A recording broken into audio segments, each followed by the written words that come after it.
Praise the Lord. இன்னைக்கு ஏசப்பா உங்களுக்காக சொல்கிற வார்த்தை என்ன அப்படின்னா, என் சத்துரு என்மேல் ஜெயம் கொள்ளாததினால் நீர் என்மேல் பிரியமாக இருக்கிறீர் என்று அறிவேன். ஆமீன். தாவீது ராஜா சொன்ன வார்த்தை தான் இது.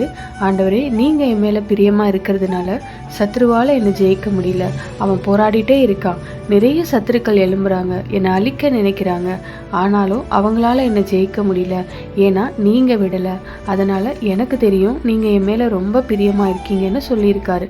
நீங்களும் கொஞ்சம் உங்கள் வாழ்க்கையை திரும்பி பாருங்களேன். பிசாசு உங்களுக்கு விரோதமாக எத்தனை காரியங்களை கொண்டு வந்திருக்கான். சொந்த குடும்பத்துக்குள்ளே, வேலை செய்கிற இடத்துல எத்தனை பிரச்சனை, எத்தனை போராட்டம், எந்தெந்த வழியிலாமோ கொண்டு வந்தான் உங்களை அழிச்சிடலாம் அப்படின்னு. ஆனால் அவனால் முடிஞ்சுதா? ஒன்றுமே பண்ண முடியல. நீங்கள் தான் ஜெயிச்சிங்க. உங்களுக்கு ஆண்டவர் ஜெயத்தை கொடுத்தாரு. நீங்கள் கூட பயந்துருப்பீங்க என்ன நடக்க போகுதோ அப்படின்னு. ஆனால் நீங்கள் பயந்த மாதிரியெல்லாம் ஒன்றுமே நடக்கலை. அவர் விடலைன்றது தான் உண்மை. அவர் உங்கள் கூட இருந்து உங்களை ஜெயிக்க பண்ணினார்.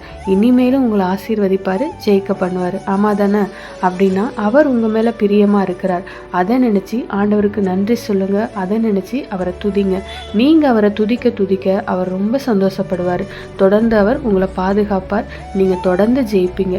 இன்றைக்குமே சாத்தான் நிறைய போராட்டம், பிரச்சனைகளை கொண்டு வந்தாலும் நீங்கள் தான் ஜெயிப்பீங்க. அவன் உங்களை ஜெயிக்கவே முடியாது. விசுவாசிங்க. விசுவாசத்தோடு வார்த்தையை அறிக்கையிடுங்க. அவருக்கு நன்றி சொல்லி துதிங்க. ஆமீன். God bless you.